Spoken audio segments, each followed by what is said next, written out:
Nung tumatawid ni si Claudia, wala lang. Nakatayo lang ako, nag-o-observe na lang ako. Tumapatak ang luha ako. Grabe.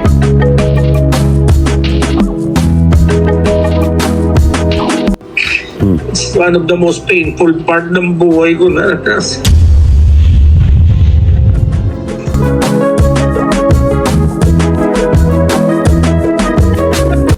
malikad ako kasi ayoko makita yung nanay ko. Naumiyak ako. Magulgulan nanay ko sobra.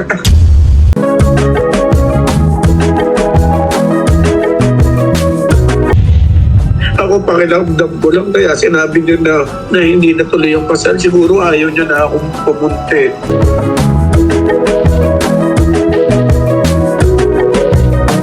Sabi nila ako yung toxic. Talaga ba?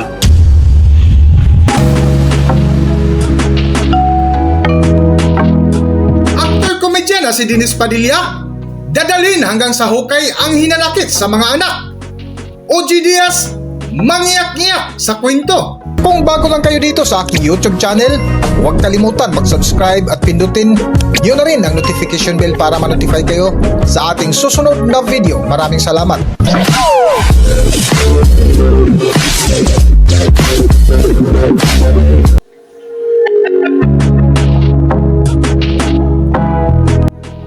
Matapos nga mag-trending sa mundo ng showbiz, nalabis ang sama ng loob ng actor-comedian na si Dennis Padilla sa naging trato sa kanya sa kasal ng kanyang anak na si Claudia Barreto. Sa kanyang panayam kay OG Diaz na mapapanood sa YouTube channel ng huli, ay isa-isa nitong inilatag kung saan nagagaling ang kanyang tampo sa pangyayari na kung saan tinanong ni OG Diaz ang komedyante kung ano ang kanyang desisyon. Anong decision mo ngayon, Dennis? I still have other children that I can concentrate with. Kung hindi na nila ako matatanggap, hindi ko na rin matatanggap that yung treatment na nangyari. Kasi ang feeling ko dun sa March 18 dinner, kaya akala ko that was a reunion of love eh. Ang feeling ko, the welcome that I had dun sa dinner na yun was so lively and maganda, masarap. And then sabi ni Chloe, I want you to look good. So ang feeling ko dun sa I want you to look good, Papa, on that day. Kahit ikaw, sabihan ka ng anak mo nun. Anong ibig sabihin nun? You look good as a guest ba? Yun ba ang dating sa'yo? Ano talaga yung feeling mo na ikaw maghatid sa altar? Yes, because of those words. Okay? Mga 8 ng umaga, I message Chloe. Sabi ko, I'm so happy for both of you. Love, more love. Chu-chu-chu-chu-chu. Mami, ang konti nagre-ring yung telepono ko. Wala pang 2 minutes. Si Chloe. Sabi niya, good morning pa. Sabi ko, why? I need to tell you something. Sabi ko, what? Any problem? Ano sabi niya? Pa, hindi na tuloy yung kasal. Sabi ko, why? What happened? Tapos umiyak. She was trying to control it. Kaya lang, nung magsalita ako na medyo nabasag yung boses ko, umiyak. Sabi ko, why are you crying? What happened ba? Anyway, huwag mo na sagutin yung tanong ko. If you're not happy with it, don't do it. If you are not sure with it, don't do it. English ako, English era yun. Sabi niya pa kasi napilitan siya magsalita kasi for the past 1 week, hindi ko nakikita yung interest ni Basti na magpakasal kami. Parang hindi siya sure. Sabi ko, ay mahirap yan, anak. Huwag ka nang tumuloy. It's okay. People will understand. I will understand. Sabi ko, number 1, you're beautiful. Number 2, you are still young. And number 3, you are a very good human being. Cry and then move on. Huwag lang magpakasal. Huwag mo lang ituloy. Oh, sige, Papa. Okay, thank you, Papa. Binaba. Hindi na ako nakapagsalita. I called my mom. Kasi papunta na ako sa nanay ko. Sabi ko, ma, may balita, malungkot. Sabi, hindi na ba tutuloy ang kasal? Umiyak yung nanay ko. Sobra. Sabi, ano ba yan? Bakit? Hindi, sabi ko, ma, huwag ka na muna magtanong. Basta ang importante, sinabi ko kay Chloe, kung masaya ka, tuloy. Pag hindi masaya, huwag ituloy. Ganun kasimple, ma. Okay, nagdadasal nga ako. Nagkakrosaryo ko ngayon. Chu-chu-chu-chu-chu. Pero ma, okay na. Huwag ka na magbihis. Okay na yan. Wala nang makeup na mangyayari. After an hour, wala na. Nagubad na akong damit. Umiiyak din ako. Nagubad na ako ng damit. Nagpambahay na ako. Kinuha ko na nga yung basahan. Nilinisin ko na lang yung kotse ko. Alam mo yun. After an hour, exactly 9:30, tumawag ulit. Papa, tuloy na yung kasal. Hindi ako nagtanong masyado. Kasi nag-30 na, alabang ang wedding, susunduin ko pa sa Caloocan City ang nanay ko, hindi na sapat yung oras ko, mabibitin na. So tumakbo na ako, sinakdo ko na yung nanay ko. Awa ng Diyos, wala naman traffic sa Skyway. Bago mag-alauna, nasa tabi na kami ng simbahan.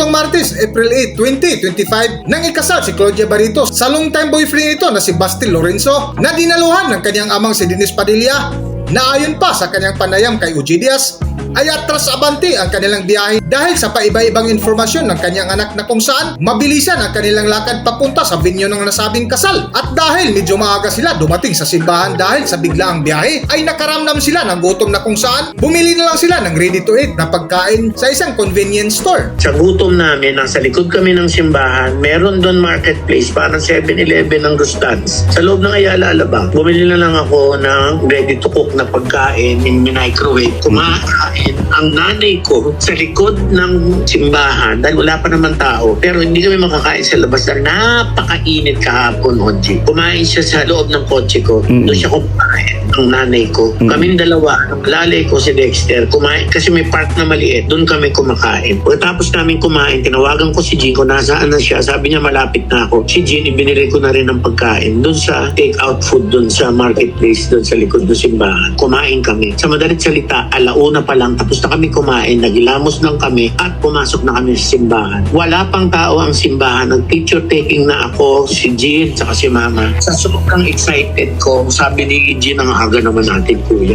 Sabi ko, ganun talaga, father of the bride eh. Sa bagay, ganun. Sabi ng mama ko naman, oo, Jean, ganun talaga yun. Hindi mo kasi alam, wala ka pang anak na kinasal. Anyway, kaya yung mga picture na pinost ni Jean, that was, wala pang tao yun. As you can see, walang tao yun.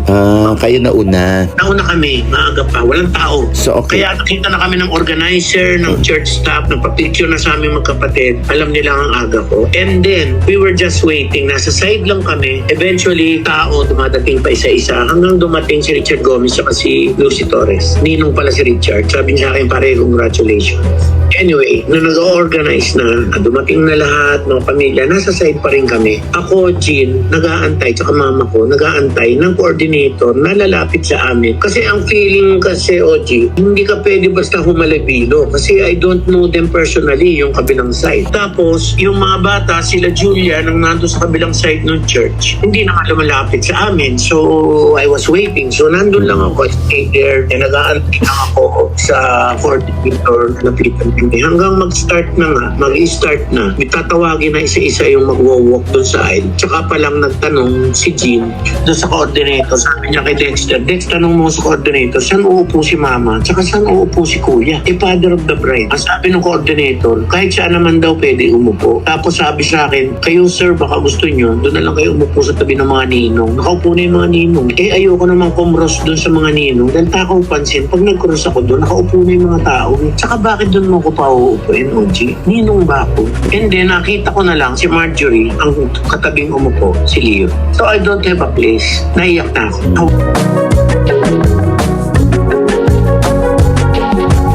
Ngunit ang masaya at memorable sanang araw para sa mag-ama ay nawala dahil tila naging guest na lang ang kanyang papel imbes na maging parte ng programa bilang father of the bride.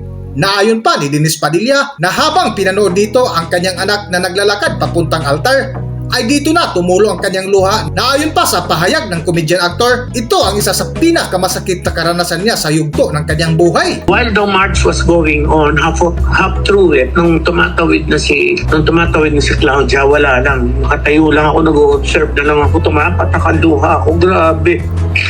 It's one of the most painful part ng buhay ko naranasan.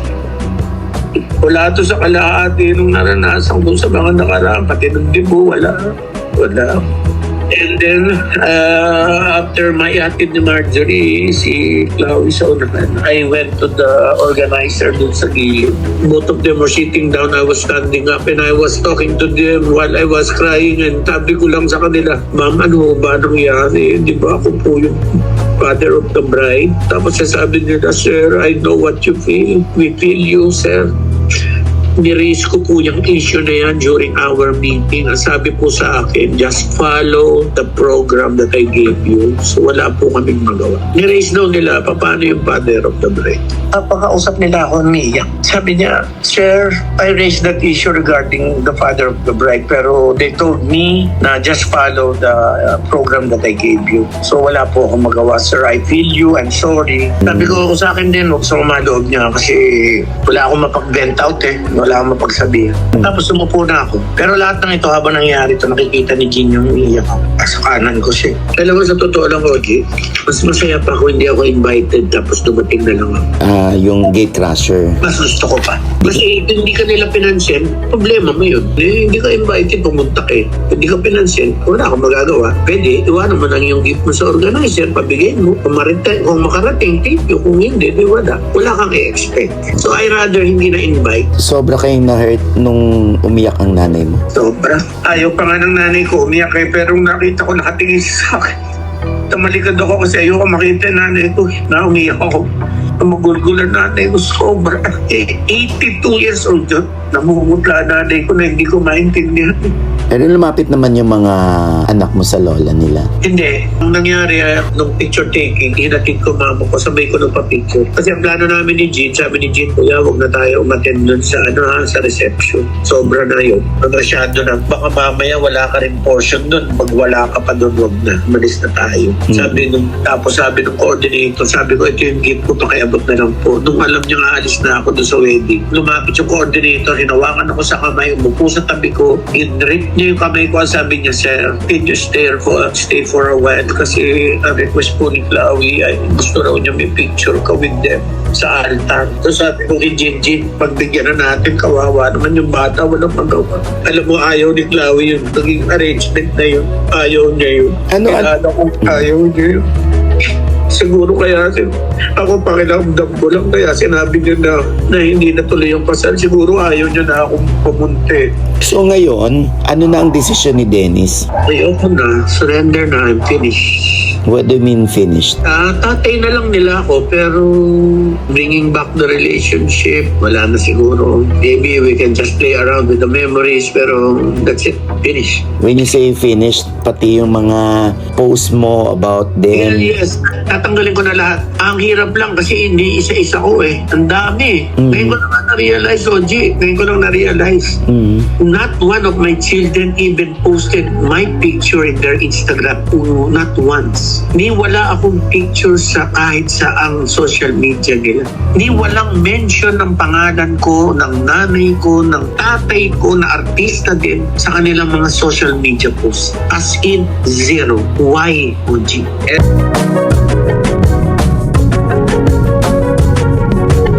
Habang nagkikwento nga si Dennis Padilla ng kanyang panig tungkol sa isyo, ay ramdam mo ang sakit na kanyang dinadala matapos ang mga nangyari na kung saan pinasalamatan niya si OJ Diaz sa mga nakaraang tulong nito sa kanya para makausap ang kanyang mga anak. Number 2, Oji, hindi ko alam kung paano ka pasalamatan sa lahat. Mula nung simula, mula pa lang nung bago magdibo, maraming salamat. Isa sa dahilan bakit ako na-imbita ron dahil sa'yo. Alam ko yun. Alam mo din na nangyari after the dibo, di ba? Wala rin connection, di ba? Anyway, Dennis, ngayon galit lang yan. Baka mamaya pagtulog mo, pagpahinga mo, mamaya mag-iba naman din yung feeling mo. Baka bumalik pa rin sa dati na hindi, tatay pa rin ako. Ayoko na. Sabi nila ako yung toxic. Talaga ba? How do you answer that? A father who's longing for love from the children, especially if the father is going to almost 3/4 of his life, can you call that as toxic? A father's longing. A father who asks forgiveness privately and publicly, is that toxic? A father who apologized to the mother, to the children, to the boyfriend of the children, in private and in public, do you call that toxic? A father who posted greetings on birthdays, on Valentine's, on Christmas and New Year to greet them so that it would reach them without reply, is that toxic? If the answer to those things I said is yes, then I consider myself toxic.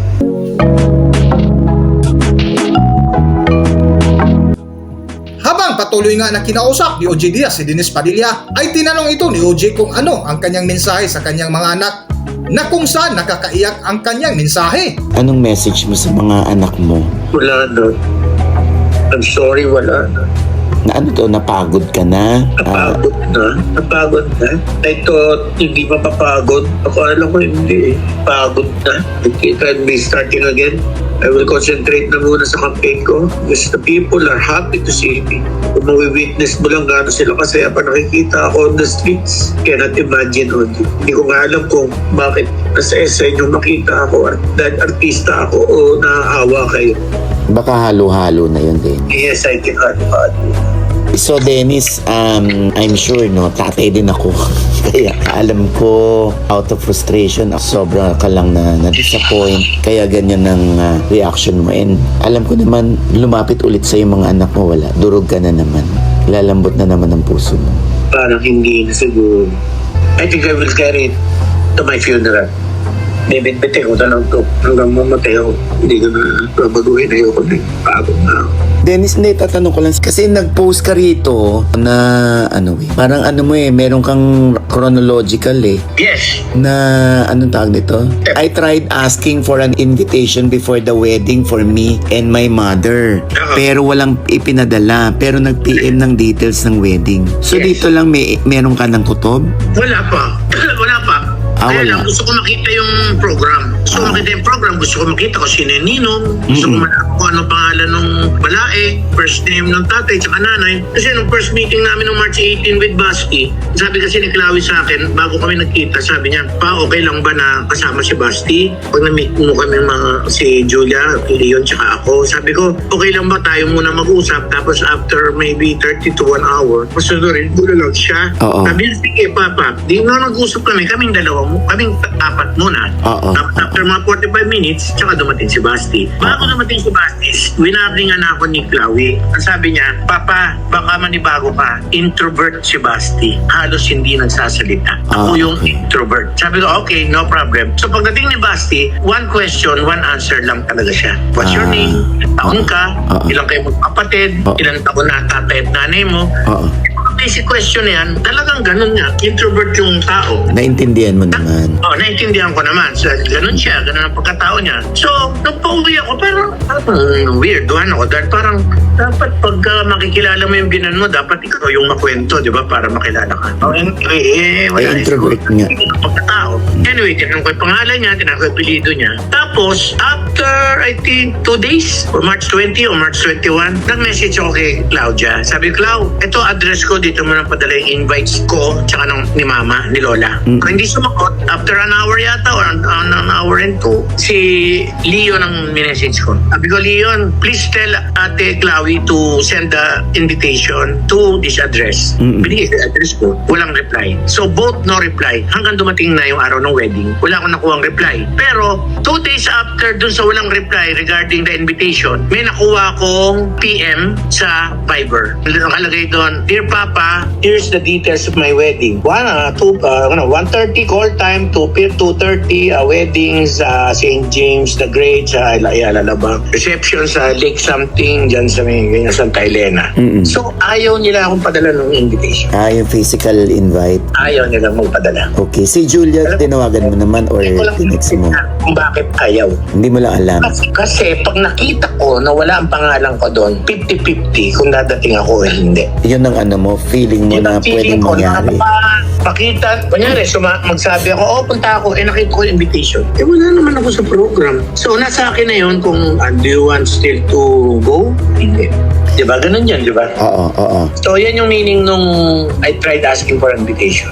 So yung after the wedding, did you try calling Julia or Leon? Yes, kagabi. Sabi ko, ano dahilan? Bakit gano'n na nangyari? Kaninong idea ito? Wala na sumagot sa akin. Si Julia, siguro mga 3 missed call, pero walang sagot. Si Leon, mas marami. 10 siguro. And then eventually, parang pinatay niya yung telepono. Wala ring sagot. Wala rin sagot.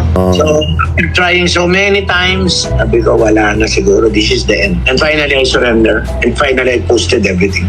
Yung regret mo lang, sana sinabi na lang sa'yo na hindi ka pala part ng entourage. Yes. Sana- Para I can decide if I still want to go o wag na lang. Nasa akin di ba? Wala na silang carry doon. Kung di ako dumating, in-invite ka namin Sinabi naman namin na hindi ka part of the entourage, di ba? Decide ka na. At least meron silang katuwiran, may reasoning sila. Hindi ako pwede mag-vent out. Para akong tanga. Sinabihan ka di ba, na wala ka? Ang pinaka nag-trigger sa'yo to end all of this is your mom, your Yes, I think my mother. na umiyak. Oo. Pati sa kotse pa uwi kami. Naiyak ang nanay ko, grabe. Sabi ko, tama na yan. Walang pupuntahan niya. Grabe, anak, sabi niya. Tanda ako na. Handa na ako mamatay, sabi niya. Sabi niya, Derry, sobra. Sabi niya, handa na ako mamatay. When you say handa na siyang mamatay, Parang I witnessed the worst. Kaya handa na ako mamatay. parang tinapos na rin niya, okay na ako. Oo, handa na ako mamatay. Hindi naman siguro yun, out of lang din. Frustration and disappointment, no? Yes.